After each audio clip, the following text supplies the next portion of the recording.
본 방송에서 제공하는 투자 정보는 투자 판단에 대한 조언입니다.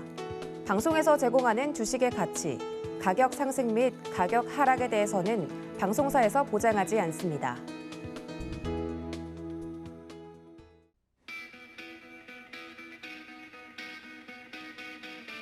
안녕하세요. 고수익 작전 타임의 이수연입니다. 전일 우리 시장 코스피 코스닥 소폭의 혼조세로 거래를 마쳤습니다. 코스피 시장에서는 외국인과 기관의 동반 매수세 덕분에 소폭 올라서 3,200선 위에서 안착하는 모습이었고요. 코스닥 시장에서는 조금 더 혼조세가 나타났습니다. 0.08% 소폭 하락 마감했습니다. 미증시 휴장한 가운데 우리 시장 이번 주 목요일 이벤트 선물 옵션 동시 만기일이 있죠. 이런 일들을 앞두고 좀 관망세가 시장에 짙어졌던 것으로 확인되고 있습니다. 또 방금 전에 말씀드렸던 것처럼 어제 미증시는 노동절로 휴장을 했습니다. 미증시는 쉬어갔는데 유럽 증시는 이 테이퍼링에 대한 불확실성이 해소되면서 일제히 상승 마감에 성공을 했습니다. 오늘은 조금 더 잔잔한 물결이 이어질 것으로 보이는데요. 과연 어떤 투자 전략 세워보면 좋을지 1시간 동안 고수익 작전 타임과 함께 해보시기 바라겠습니다. 오늘의 첫 번째 시간은 미국 주식 시간이죠. 권희와 함께하는 진짜 미국 주식 이야기 시간입니다. 영상 잠깐 보고 오시죠.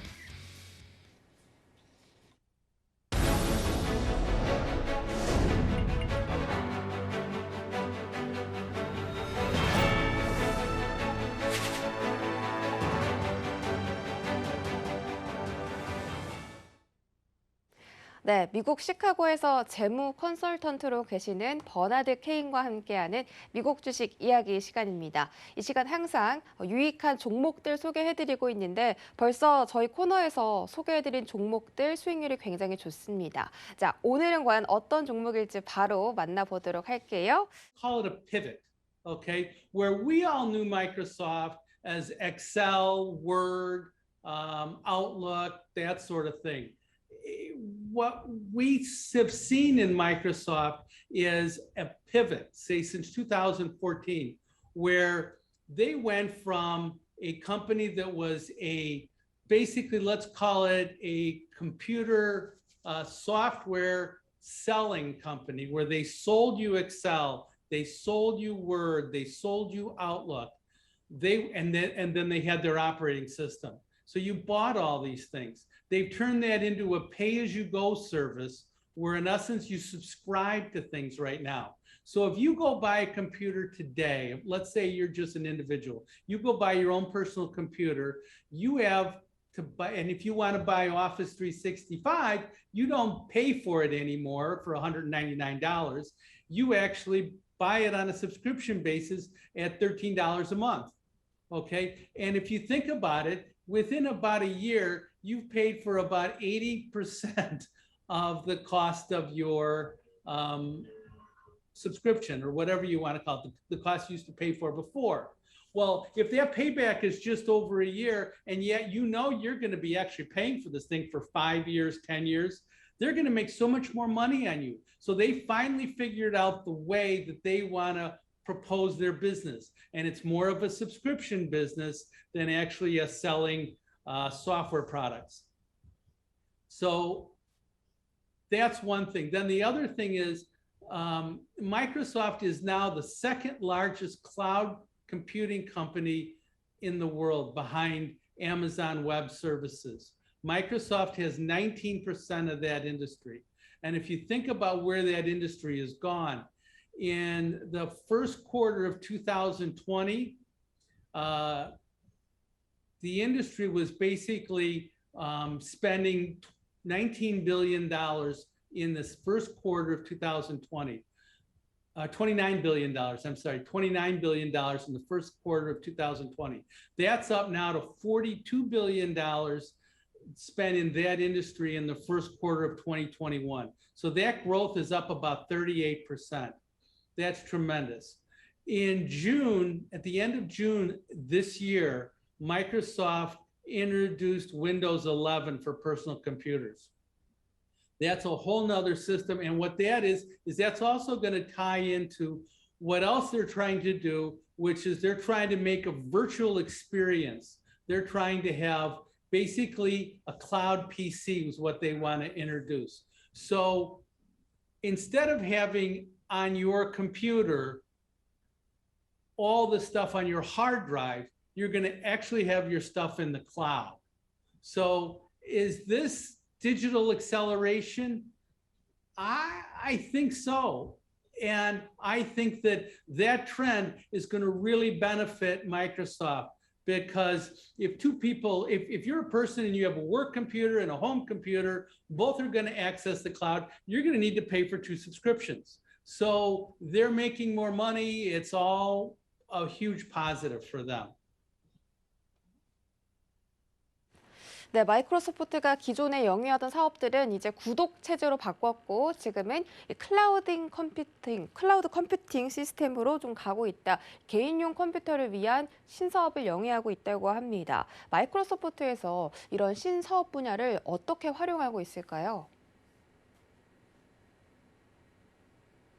So if we think about where they talked about in their second quarter conference call to report second quarter earnings this last month, they said that they experienced a large increase in long-term, big long-term Azure contracts. Azure is their cloud computing division. So what they're now seeing is a big increase in long-term contracts for Azure. Well, what happens when they get you on Azure and long-term contracts, then what they can do is they can sell you all their suite of software applications that tie in to everything they do. And don't forget, all their applications are subscription-based. So if we think about what they have Azure, they have Office 365 and all the sub-products that go along with that. They now have Microsoft Teams, okay? They have Defender, Sentinel. They have different cybersecurity companies. Endpoint's another one, okay? They provide cybersecurity. They have GitHub, which is internet hosting. They have Cosmos, okay, which is data warehousing. They have Power Platform, which is no-code software coding. They have Azure Artificial Intelligence. They have, they bought LinkedIn, so they can do e-learning with LinkedIn. And then they've got Xbox and Minecraft, gaming. So they got you in so many different software applications. So all of this is a way that they're going to be able to boost their revenue. I think what they're doing is it's outstanding.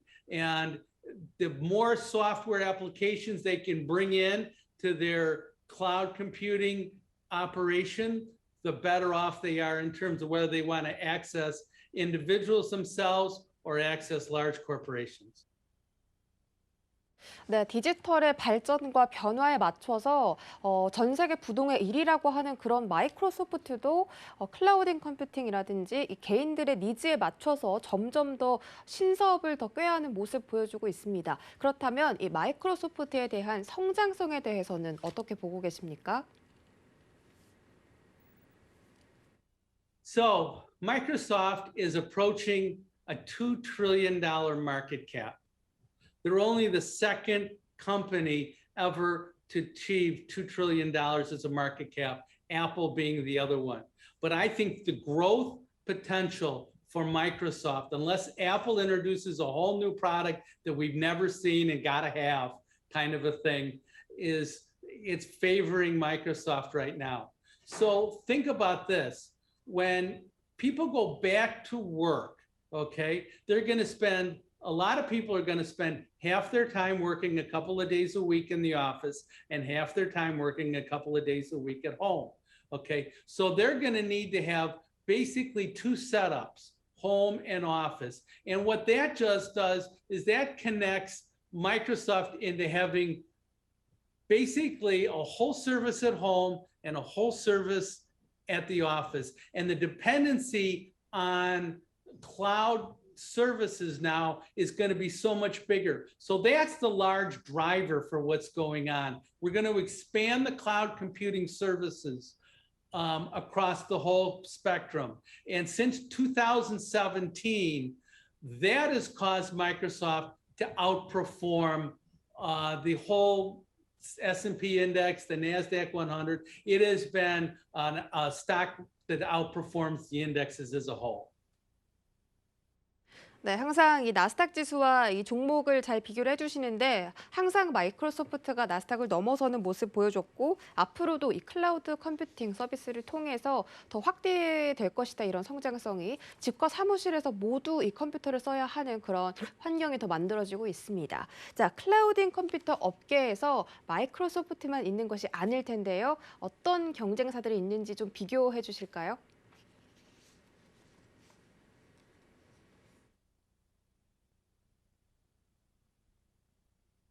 So we can see here, this is a chart of the last 2 years, say, of Microsoft stock price.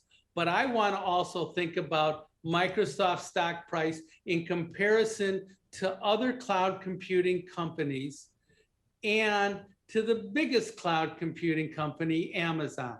So when I look at those things, just like we talked about before, if I like a stock, I want that stock to be a market leader. I want that stock to be outperforming. So if we look at how to get outperforming stocks, I take the price of that stock and I divide it by whatever I want to compare it against. And as long as that's going up, that ratio, I know that my stock is outperforming that sector, that company, whatever the stock market as a whole. So I took an ETF, SKY, SKYY, which is a cloud computing ETF. All the stocks in that ETF, exchange traded fund, are cloud computing stocks. And look at what Amazon's done over the last 4 years. It has spent much more time outperforming than underperforming that cloud computing ETF. You can see that there are times here where it doesn't outperform and it goes down. But whenever that stock is above that 20-week moving average on a weekly chart, that's the red line, I can comfortably say that we're outperforming. It has been doing that since February of this year. If I go and I look at how it's outperformed or how it's compared to Amazon, we can see that over the course of time, sometimes Amazon does much better, sometimes Microsoft does much better. But we're in a situation right now, particularly lately, where Amazon's been driving this relationship. So we can see over time, let's look at the last 4.5 years, not the last 5. And we can see that the stocks, because the line at the start of the chart versus the line almost at the end, they're about even. But there are periods of 9 months to a year where one stock outperforms the other. If we stay on the long side of Microsoft when it's outperforming Amazon, those are the periods of time when Microsoft has done so much better. Look at what's going on lately. The stock's exploding relative to Amazon. So this has been a positive stock. When it hit the 20-week moving average the last time was in May, when most software stocks had their big sell-off. And now Microsoft continues to do better. 네, 차트적인 기술적 분석과 함께 마이크로소프트에 대한 성장성, 경쟁사들과 함께 짚어보았습니다. 자, 그렇다면 이 마이크로소프트를 지금 마이크로소프트가 담겨져 있는 이 시장과 비교를 했을 때 그 성장성은 얼마나 큰지도 설명 부탁드리겠습니다. Okay, think about this, all right? We just compared Microsoft to the SKY ETF, which is cloud computing stocks, and to Amazon. And what we found is Microsoft's doing okay. Well, what are we really comparing it against? We're comparing against Amazon. Amazon's a great stock. We're comparing against the cloud computing industry. That's an industry that has taken off in the last 4 years. Okay, so now let's step back and let's think about how it's done against the NASDAQ 100. The NASDAQ 100 is still great. People think about the market and they say, hey, what's the NASDAQ doing? Oh gosh, the NASDAQ's up 22% this year. Well, look at the last 5 years of looking at the NASDAQ 100 compared against Microsoft. This is, again, Microsoft divided by the NASDAQ 100. About 75% of the time on this chart, Microsoft has beaten the NASDAQ. Okay, and there's only one period, like significantly, like since July, August of last summer until January, February of this year, where Microsoft lagged the index. Now, we look at this and we say, holy smokes, this is great. But I can take you back from 1993 to 2008. And Microsoft wasn't doing anything in comparison to the stock market. It was actually underperforming. It got so big so quick from like in the early 80s to 1993. And then it just sat there on its laurels. It didn't do anything. Now they figured out, hey, let's sell subscriptions. Let's get into the cloud computing business. Let's use all of our capabilities. And now look at that thing. It's gone straight up relative to the NASDAQ. It's done great. 네, 지금 수직 상승이라는 표현이 나왔는데 마이크로소프트 이 종목은 너무 많이 아는 종목이 아닌가 싶다가도 지금 이 신사업 때문에 다시 한번 장기 투자를 할 수 있는 매력적인 포인트가 점점 나오고 있습니다. 이 마이크로소프트에 대한 투자 포인트 다시 한번 짚어주시죠. So when Microsoft thought things through in 2014 and they saw what was going on in terms of how the industry was changing, they switched to a subscription-based product. And then in 2017, as their cloud computing division started to take off, they put everything together. They cross-sold among all their products. Okay, so they built up their cloud computing division, and then they cross-sell against all these other products. So once you're a long-term customer, and then you can get all these other products, these software as a service products, that's where they've made all their money. So software is a great, reliable revenue source. And when you can do it on a pay-as-you-go, a subscription basis, a lot of people will say, okay, I can do this on a month by month basis and not realize how much more they're spending. That's where Microsoft has turned the corner and has done so much better. 네, 지금까지 버니 씨와 함께하는 미국 주식 이야기 시간이었고요. 마이크로소프트에 대해서 오늘 설명해 드렸습니다. 정말 많은 이야기들 해주셨는데 지금 이 시간 이외에도 더 다양한 영상들 그리고 이 정보들 다시 한번 얻어가고 싶으시다면 서울경제TV 유튜브 채널 활짝 열려 있습니다. 유튜브 채널에서 언제든지 시청하실 수 있으니까 많은 참여 부탁드리겠고요. 또 댓글로도 이 버니 씨에게 궁금한 점들 남겨주시면 저희가 한번 여쭤보도록 하겠습니다. 다음 코너 넘어가시죠.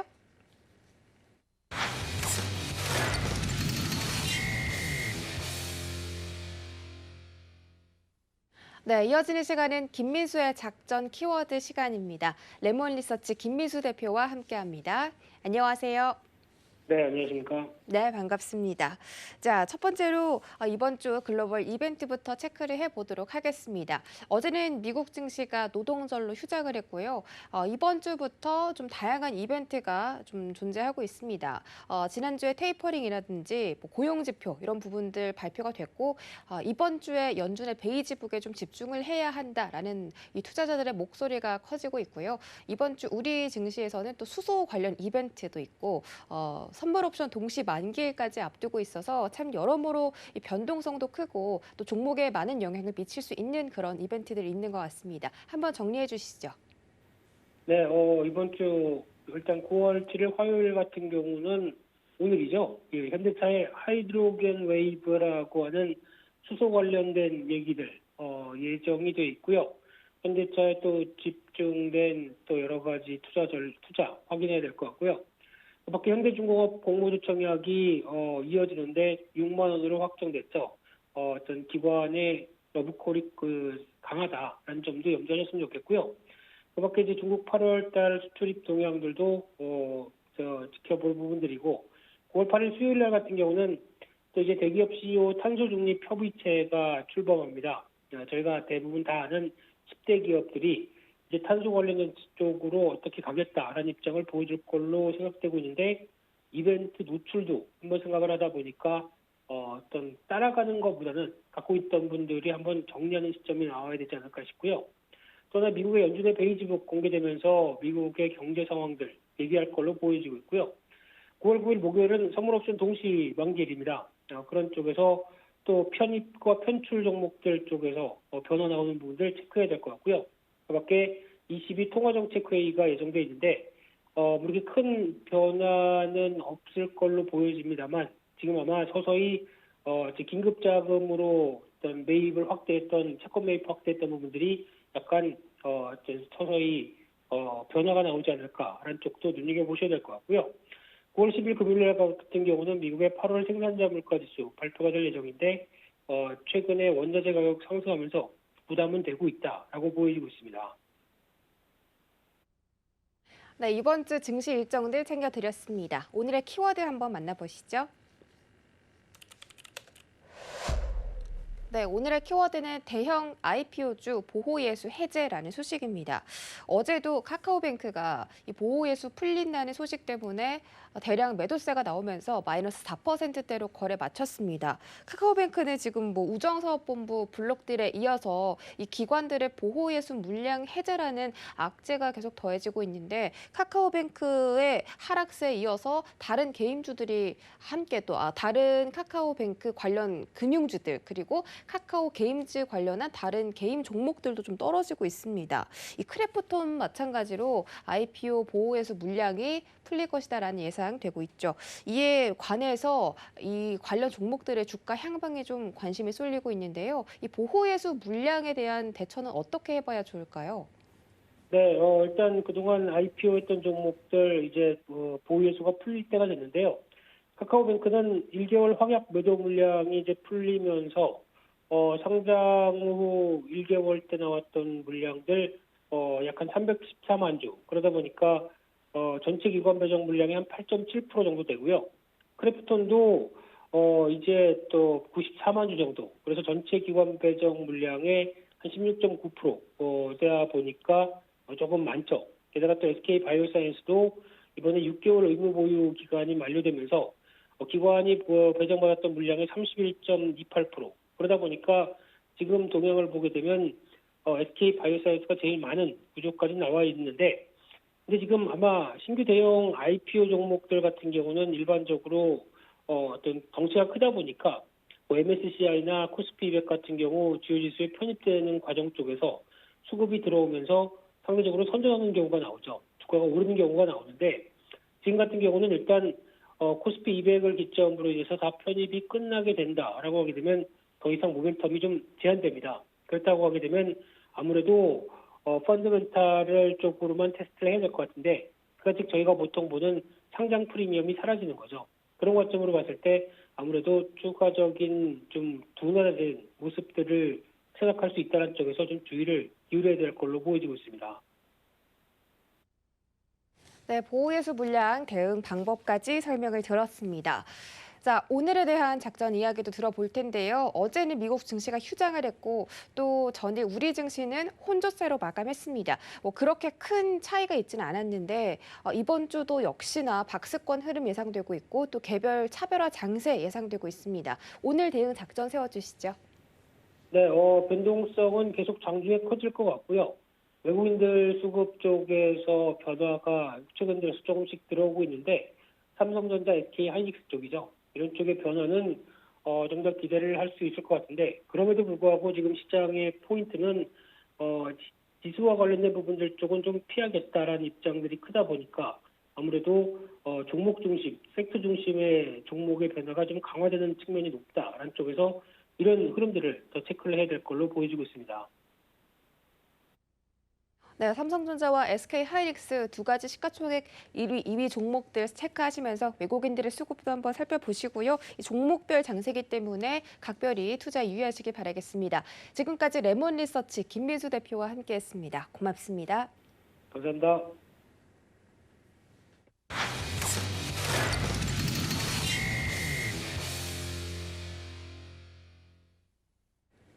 네, 이어지는 시간 하반석의 작전 리포트 시간입니다. 증권가에 쏟아지는 리포트들 분석해드리는 시간이죠. IR 분석의 신 허반석 전문위원과 함께합니다. 안녕하세요. 네, 안녕하세요. 네, 반갑습니다. 자, 이번 주는 2차 전지 업종에 대해서 분석해 주신다고 하셨는데 오늘의 종목 어떤 종목일지 바로 만나볼게요. 오늘의 종목 리포트 바로 LG화학이었습니다.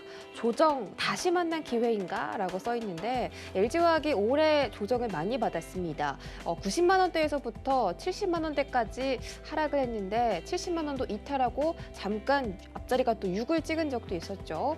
과연 지금 사야 하는 건지 지금이 정말 다시 만난 기회인지 앞으로 LG화학에 대한 주가 전망 리포트를 통해서 들어보도록 하겠습니다. 네, 이번 주 2차 전지 섹터를 다시 가지고 왔습니다. 그리고 어제 업종 리포트를 좀 말씀을 드렸죠.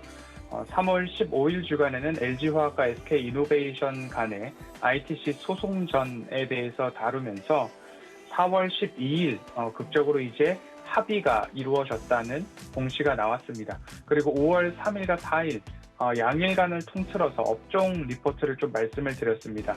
ITC 분쟁 이후 다시 한번 배터리 수직 계열화, 배터리 내재화 이야기가 촉발되면서 폭스바겐의 배터리 데이였죠. 파워데이 이슈에도 우리나라의 배터리 3사는 주가가 한 번쯤 출렁했는데 그때 당시에 폭스바겐과 손잡은 노스볼트는 어디인가?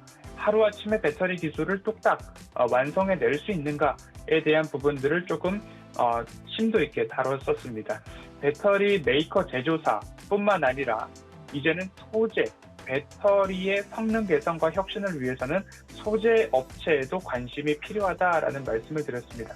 양극재, 음극재, 분리막, 전해질, 전해액, 첨가제 등 이런 부분들의 혁신이 일어나야 주행거리도 증가하고 충전 속도도 줄어들고 안전성도 좋아지고 추운 겨울이 있는 우리나라뿐만 아니라 앞으로 수출을 했을 때 추운 날씨, 저온에서도 성능 개선, 그리고 배터리 수명 향상 등 여러 가지 이유에 있어서 에코프로비엠, LNF, 포스코 케미칼, 코스모 신소재, 나노 신소재, 동진 세미캠, 대주전자재로 일진 머트리얼즈, 솔루스 첨단 소재, 천보 후성, 덕산 테코피아, 동아 일렉트로, 솔브레인, SKI 테크놀로지 모든 내용들을 5월 3일과 4일에 다뤄드렸었습니다. 다시 한번 배터리 화재 때문에 찾아온 기회인가, 조정, 다시 만난 기회인가라는 제목으로 LG화학 리포트를 좀 살펴볼 예정입니다. 8월 27일 발간된 하이투자증권 리포트와 8월 2일 SK증권 리포트, 8월 25일 메르스증권 리포트 세 가지 중에서 두 가지를 좀 빠르게 먼저 살펴보도록 하겠습니다. LG화학이 지속되는 화재에 의해서 다시 한번 조정이 나왔죠. GM의 볼트, 자동차 볼트에서 추가 화재와 리콜이 확정돼 가고 있는 모습이고요. 폭스바겐 ID3에서도 화재가 나오고 있고요. 제규어에서도 화재 이야기가 보도되고 있는데, 그리고 미국에서 ESS 화재 있었죠. 이렇게 되면서 LG에너지솔루션의 신규 상장에 대한 절차, 그리고 과정도 일부 지연될 수 있지 않나라는 이야기들이 연이어 나오고 있습니다. 주가 추이를 살펴보면 고점 대비 하락률이 30% 이상에 좀 다다르는 모습입니다. 그리고 불행 중 다행일지 모르겠습니다. 70만 원의 저점은 일부 이제 지켜주고 재차 반등이 나와주는 그런 흐름들이 나오고 있는 모습이죠. 삼성 SDI도 재차 다시 한번 반등이 나와주고 있는 모습입니다.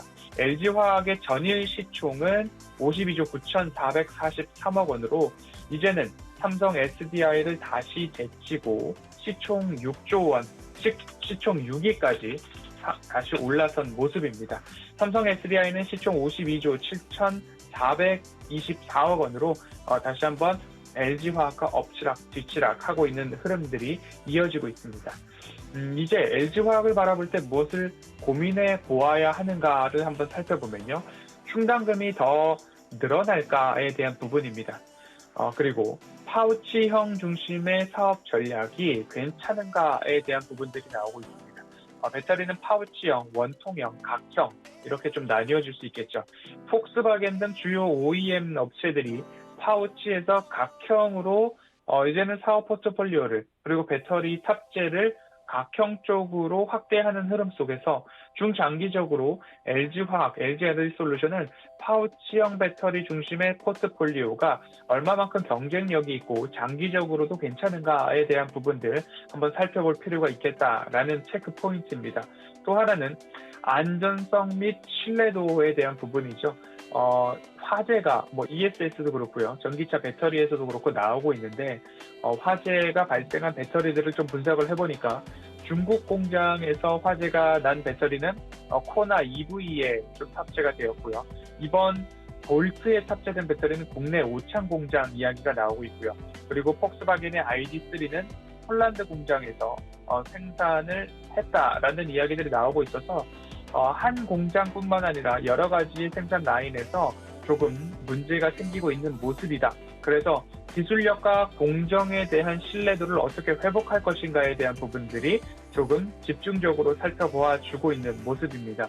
오늘 살펴보는 리포트에서는 목표 주가를 100만 원을 꼽았습니다. 하이투자증권에서 100만 원의 목표가를 꼽았는데요. 화재가 탑티어, 가장 좋은 성능을 내고 있고 기술력을 갖고 있는 가장 높은 회사에서도 피할 수 없는 부분이라면 앞으로 신생 업체들이 오고 있는 과정에서는 이 화재 문제를 쉽게 다룰 수 있을 것인가에 대한 부분들, 안정성, 배터리라는 것이 안전성을 확보하기에는 그만큼 높은 기술력을 필요로 한다라는 반증일 수도 있다. 그래서 전화 위복의 기회가 될 것인가에 대한 부분들입니다.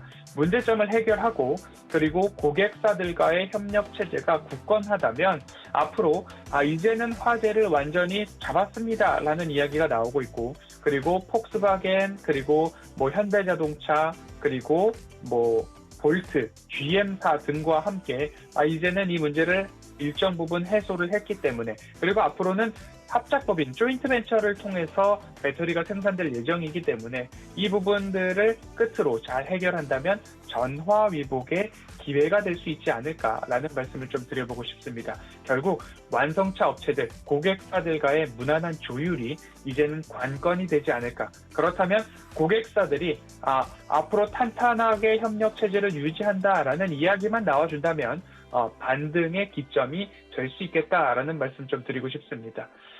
SK증권 리포트를 좀 살펴보도록 하겠습니다. 2분기 매출액과 영업이익은 11조 4,500억 원, 그리고 영업이익은 2조 2,300억 원으로 컨센서스를 큰 폭으로 상회를 했습니다.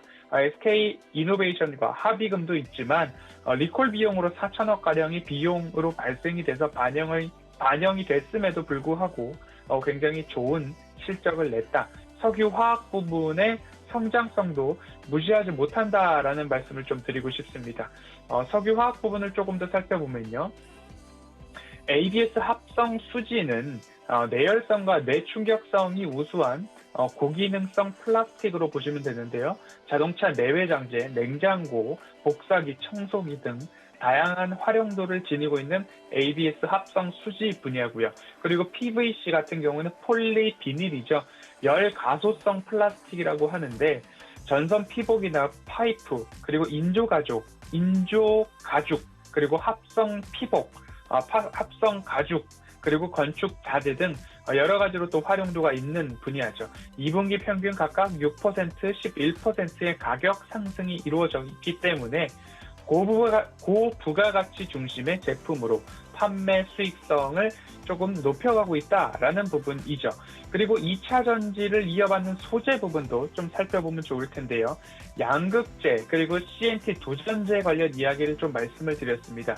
양극재는 올해 8만 톤에서 앞으로 14만 톤, 24년 목표는 14만 톤, 그리고 26년도 목표치는 26만 톤까지 양극재 쪽으로는 조금 더 높여가겠다라는 이야기 좀 나오고 있습니다.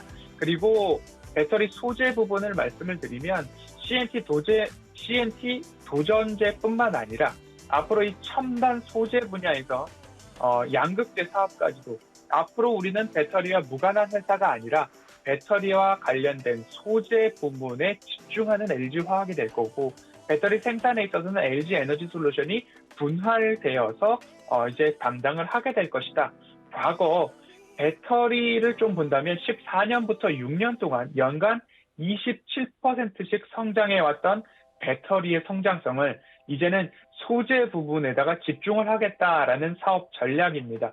20년도부터 6년 동안 매출 목표를 연간 20% 성장으로 잡고 있습니다. 그렇게 된다면 앞으로 2차 전지가 성장했던 것처럼 첨단 소재 분야도 이렇게 키워나가겠다라고 하는 것이 LG화학의 장기 포트폴리오다라고 보시면 좋을 것 같습니다. 어제도 말씀을 드렸습니다. 그러면 국내 2차 전지 섹터는 여기서 일단 조정을 받고 횡보할 것인가? 그러면 끝인가? 라는 극단적인 질문을 한번 드렸었는데요. 절대적으로 아니다라는 말씀, LG화학에도 조금 맞춰서 말씀을 드리고 싶습니다. 2차 전지 섹터에 보이는 관심은 동일할 것입니다. 그 관심이 LG화학에도, LG에너지솔루션에도 동일하게 적용이 될 수 있을 것 같은데요. 화재 비율이 배터리 총 공급량에 비해서 굉장히 미미하다라고 보시면 좋을 것 같고요. 화재에 대한 재현이 아직까지 현실적으로 불가능한 상황이죠. 그래서 동일한 조건에서 동일한 화재를 발생시키기 위해서 이것저것 노력을 해보아도 그 화재가 재현되기에는 조금 어려웠다. 그래서 이렇게 이 부분에서 조금 분리막을 끝까지 덮어야 되는 것 아닌가. 그래서 끝부분에서 양극재와 음극재의 접촉, 누유 부분들을 조금 보완하는 모습으로 이 화재 부분들을 조금 더 해결해 나가고 있는 모습입니다. 그렇기 때문에 탑 티어의 지위는 여전히 유지할 가능성이 높고 LG화학이 그간 이루어놨던 공격적인 수주, 공격적인 공급 속에서 일부 화재가 발생하지 않았나라는 생각이 듭니다. 이런 것들을 하나하나 완벽에 가깝게 해결해 나간다라고 한다면 전화위복이라는 이야기가 LG화학에는 조금 더 어울리지 않을까라는 생각이 듭니다. LG에너지솔루션 분할 이후에도 LG화학은 배터리와 관련된 회사다. 그리고 현재 화재에 대한 부분들은 완벽도를 추구하고 안전과 직결된 부분이기 때문에 조금 더 뉴스가 크게 나온 부분도 있다. 총 배터리 공급량 대비 화재는 조금 미미하지만 탑티어의 지위를 유지하기 위해서 완벽에 가까운 기술력으로 나아가는 하나의 계기가 될 수도 있지 않을까라는 말씀을 드리면서 오늘 이제 독일 미넨에서 열린 전기차 쇼, 모터쇼에 대한 이야기가 나옵니다. 전체 8개관 중에 7개관이 전기차와 관련된 부분이고 전기 충전기에 대한 이야기들도 한층 높아지고 있는 모습입니다. 국내 현대자동차의 제네시스 모델도 앞으로는 전체 다 전기차로 생산을 하겠다라는 이야기가 나오고 있고요. 벤츠 같은 경우에도 EQS부터 EQE, EQC, 그리고 EQG 전 모델 라인업에 있어서 전기차를 조금 확대해 나가겠다라는 공개 뉴스들이 좀 나오고 있습니다. 아직까지 글로벌 전기차 침투율은 한 자릿수에 그치고 있기 때문에 이제 LG화학이 한 단계 반등이 70만 원 선에서 나왔습니다. 앞으로 저가 매수 기회인지 한 번 더 생각을 해보시고요. LG에너지솔루션의 배터리 출하량은 전년 대비 80%, 글로벌 점유율 23%, 글로벌 점유율 순위 2위를 기록하고 있기 때문에 이 지위가 하루아침에 무너질 만한 그러한 악재는 아니었다. 그간 조정을 끝내고 다시 한번 상승을 해줄 수 있을까에 대한 기대감을 가지시고 보유자분들도 힘을 좀 내셔야 되지 않을까라는 말씀을 드리면서 LG화학 리포트는 여기까지 살펴보도록 하겠습니다. 네, 아무래도 많은 시청자분들께서 관심 가지고 있고 또 한 번쯤은 매수해봤던 이 LG화학에 대해서 설명을 해주셨는데 그래서인지 많이 좀 궁금하신 부분들이 있는 것 같습니다. 그럴 때는 문자샵 0082번으로 허반석이라고 문자 전송해 주시고 그 다음에 이 방송 외에서도 우리 허반석 위원님과 좀 함께 해보시면서 그런 궁금한 점들 해결해 가는 시간 가져보셨으면 좋겠습니다. LG화학이 LG에너지솔루션과 분리가 되어도 LG화학은 여전히 배터리 사업을 하는 그런 회사이고 앞으로도 유망하다. 지금 부족한 점들을 극복해 나가고 있다고 하니까 앞으로도 좀 기대해 볼 만한 그런 입지이지 않을까 싶습니다. 오늘 분석도 고맙습니다. 감사합니다. 네, 이어지는 시간 이주현의 주유소 포트로 넘어가 보도록 하겠습니다. 주유소 시간에 포트폴리오 구성한 종목들 개장 전에 리뷰해보는 시간이죠. 이주현 전문위원 만나보겠습니다. 안녕하세요. 네, 안녕하세요. 네, 반갑습니다. 자, 개장까지 30분 남았는데 저희 얼른 종목들 리뷰해 들어봐야겠죠. 주유소 운영 원칙부터 만나보고 가겠습니다. 이주연의 주유소 포트 운용 원칙입니다. 바닥난 포트폴리오를 접수한 뒤에 기존 종목들을 손절하고 전문가 추천주로 포트를 운용하게 됩니다. 전문가당 한 종목 추천을 원칙으로 하고 있고요. 최고 수익률 산정 기준은 종가로 합니다. 자세한 종목 만나보시죠. 네, 이주연의 주유소 포트 종목들 첫 번째 장. 네, 모든 종목들이 목표 가격과 목표 수익률에 도달을 했죠. 동신건설 14%, 삼익 THK도 14.9%, CJ ENM은 26% 챙겨가면서 목표 가격에 도달했고요. 서암 기계공업 15%, YJM 게임즈는 16.96% 챙겨가는 모습입니다. 다음 장 보시죠. 네, 이번 장에서는 태경 BK가 32.8%라는 큰 수익률로 목표 수익률에 도달을 했습니다. 자, 현대코퍼레이션 마이너스 10%대고 나머지 종목들이 지금 플러스권에 들어와 있거든요. 이 광주 신세계 어제 시세 나오면서 수익률 17% 단숨에 도달해주는 모습입니다. 편입 5월 25일에 했고 꽤 오래 들고 있었거든요. 자세한 분석 들어보도록 하겠습니다. 다음 장 보시죠. 네, 다음 장에서는 혼조세가 보이고 있습니다. 디스플레이텍이 7.95% 지금 올라가고 있고요. CJ ENM 여전히 0%대 약 수익권에 들어와 있습니다. 나머지 종목들은 약간 손실 보고 있네요. 네, 지금 포트 종목들 살펴보고 돌아왔습니다. 최근에 시장이 회복을 해주면서 이 손실권에 빠졌던 종목들도 낙폭 좀 줄여가면서 점점 수익권으로 들어오는 모습 보여지고 있습니다. 그 중에서도 이 광주 신세계 이야기 안 들어볼 수가 없겠는데 사실 5월 달에 편입이 된 이후에 이 시세가 굉장히 많이 나왔던 종목입니다. 그런데 그때 이제 매도 사인을 주시지 않고 계속 들고 있었기 때문에 손실권에 다시 들어왔던 종목이거든요. 근데 그때 우리 이주연 위원님께서 이 종목 워낙 이 실적이 좋은 종목이다 보니까 좀 들고 가셔라라는 전략을 세워주셨습니다. 딱 그 말 그대로 들고 왔더니 더 큰 수익을 지금 챙겨주고 있거든요. 오늘 광주 신세계 분석 좀 도와주시죠. 네, 광주 신세계 여러 번 이야기를 드리고 있는데, 이제 작전 타임 포트 시간에 이제 주유소 포트를 하기 전에 저점권에서 이제 한 차례 좀 소개를 해드렸던 종목이었고, 이제 주유소 포트로 변화되면서 그때 당시에 이제 4월 달에 수익 마감하지 않았던 종목이 이제 광주 신세계 한 종목뿐이 없었어요. 그래서 또 시청자분들 대응 전략도 필요하고 신규로도 충분히 공략할 수 있는 저평가되어 있는 굉장히 탄실한 기업이었기 때문에 제가 이제 좀 5월 25일 날 주유소 포트에 이제 편입을 시켰고, 다음 날부터 한 10% 이상 이제 좀 수익권 갔다가, 시장 이제 여러분들 다 알다시피 이제 델타 변이가 확산하면서, 이런 그 포스트 코로나 관련주들이 전체적으로 좀 약세를 보였습니다. 그래서 이제 여행이라든지 백화점, 호텔, 항공 다 같이 이제 조정을 좀 받았는데요. 18만 원이라는 이 가격대 지지하는 흐름을 보여줬고, 갑작스럽게 이제 거래량이 나오면서 이제 급등이 나왔어요. 보시면 이제 앞에 거래량이 한 차례 나왔을 때 당시에 왜 올랐는지 모르겠다라고 저도 이제 이야기를 드렸는데, 급격하게 이제 거래량이 좀 나와줬고 이후에 다시 조정을 받는 뭐 그런 모습들을 보여줬죠. 그래서 굉장히 좋은 기회를 줬던 종목이 아닐까라고 생각이 들고요. 지금 뭐 보시는 것처럼 다시 한번 고가를 갱신을 하면서 지금 신고가로 올라선 그런 모습입니다. 그래서 현재 52주 신고가 상황에서 전일 고점이 거의 24만 원 부근까지 좀 올라갔었어요. 그래서 요게 지금 저희 목표가가 1차적으로는 기술적인 저항이 있는 24만 원 정도가 된다라고 말씀드렸고 24만 원에서 25만 원 밴드대가 좀 강한 저항 구간이다라고 이야기를 드렸는데요. 뭐 광주 신세계의 매수 포인트는 다른 게 없습니다. 일단 뭐 다들 알고 계신 것처럼 실적적인 부분 굉장히 좋고요.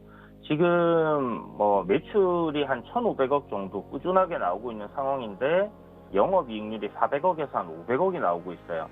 그 말은 영업이익률이 30%에서 40%대를 왔다 갔다 하는 그런 종목이라는 말이거든요. 그런데도 불구하고 지금 퍼라든지 PBR이라든지 이렇게 우리가 기본적으로 이제 가치를 측정할 때 사용하는 지표들 대비해서 현재 시가총액은 굉장히 저평가되어 있다.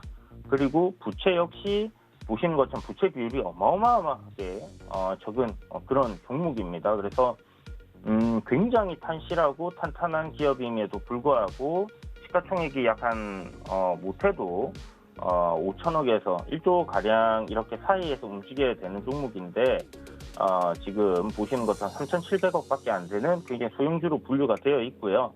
여기에서 이제 제가 좀 주목을 하고 있는 부분들, 그러니까 뭐 기업적인 내용이나 장부 가치나 이런 거에 비해서 저평가된 거는 맞는데 일단 포스트 코로나라는 부분에 전체적인 그 관련주들이 다 상승을 하는 시점이었고 정용진 회장의 지분이 52%, 신세계 지분이 한 10% 정도 들어와 있는 그런 상황입니다. 그래서 이제 최대 주주가 회장님 지분이다, 회장님 회사다라고 생각하시면 될 것 같고요. 신세계라든지 이마트는 사실 정윤진 회장의 지분이 거의 없다라고 봐야 됩니다. 그렇기 때문에 결국 나중에 어떤 그 지분적인 부분을 수합한다든지 하는 그런 상황이 오게 된다면 광주 신세계가 그런 역할을 할 가능성이 굉장히 높기 때문에 주가는 좀 큰 폭의 상승을 할 가능성이 높지 않겠나. 그렇다면 같이 즉 적정 주가를 찾아가는 그런 예정이 될 거다라고 생각을 하기 때문에 1차적인 목표가인 24만 원 정도에서 뭐 비중을 좀 줄인다든지 아니면 여러분들이 이제 수익 매도를 하고 보셔도 괜찮겠지만 그냥 중장기적인 평단이 괜찮고 중장기적으로 나는 이 종목을 그냥 가져가겠어라고 하신다. 자녀분들의 계좌에 들어가 있다. 뭐 이렇게 생각을 하신다면 뭐 저는 이 종목 35만 원까지는 무난하게 상승이 가능할 거다라고 생각을 하고 있습니다. 그래서 그런 관점으로 좀 장기적인 흐름을 보시고 가져가셔도 괜찮을 것 같고요. 기술적인 부분 뭐 장부나 그러니까 기본적 분석에서도 저평가되어 있고 기술적인 분석에서도 장기 하락 추세를 돌파를 해내고 이제 방향을 상승으로 잡아놓은 상황이고요. 최근 들어서 거래량 급증과 함께 주가가 굉장히 좀 탄력 있게 움직인다라는 부분을 생각했을 때 생각보다 그렇게 오랜 시간이 걸리지는 않을 것 같다라는 생각도 듭니다. 그래서 이런 부분들 복합적으로 좀 참고하셔가지고 보유자분들께서는 지속적으로 좀 보유하시는 관점으로 접근하셔도 좋을 것 같고요. 만약 신규로 사고 싶은데 어떻게 해야 되나 고민을 하시는 분들도 계실 거예요. 그런 분들은 여기서 이제 상승 추세 흐름을 타고 있으니까 조정이 나오는 시점, 전저점 구간을 지지하는 흐름이 나온다든지 아니면 이제 추세 시작을 한 그런 저점 구간으로 내려왔을 때 한번 공략을 해본다든지 그렇게 뭐 급락이 나오는 음봉이 나오는 뭐 급락이 나올 것 같지는 않지만 조정이 나와서 음봉이 나온다 내려온다 그러면 가치는 분명히 훨씬 더 싸지는 부분이기 때문에 그런 관점으로 저점 구간을 공략해보는 게 좋겠다 이렇게 정리를 해드리도록 하겠습니다. 네, 광주 신세계는 의심의 여지 없이 35만 원까지 장기적으로 보자라고 말씀을 해주셨고요. 보유하신 분들도 지금보다 더 큰 수익으로 매도하시기 바라겠습니다. 네, 지금 하단에 강연회가 나가고 있는데요. 9월 11일 토요일 오후 1시입니다. 이번 주 토요일이고요. 온라인 강연회가 준비되어 있습니다. 최재원 위원님과 우리 이주연 전문위원과 함께 온라인 강연회 준비되어 있으니까 다음 주장 대응하고 싶으신 분들 이 온라인 강연회로 놀러와 주시기 바라겠습니다. 네, 위원님 오늘 분석도 고맙습니다. 네, 감사합니다. 네, 1시간 동안 고수익 작전 타임에서 여러 가지 전략들 세워드렸습니다. 잠시 뒤 순간포착 매매 시그널에서 돌아오도록 하겠습니다. 고맙습니다.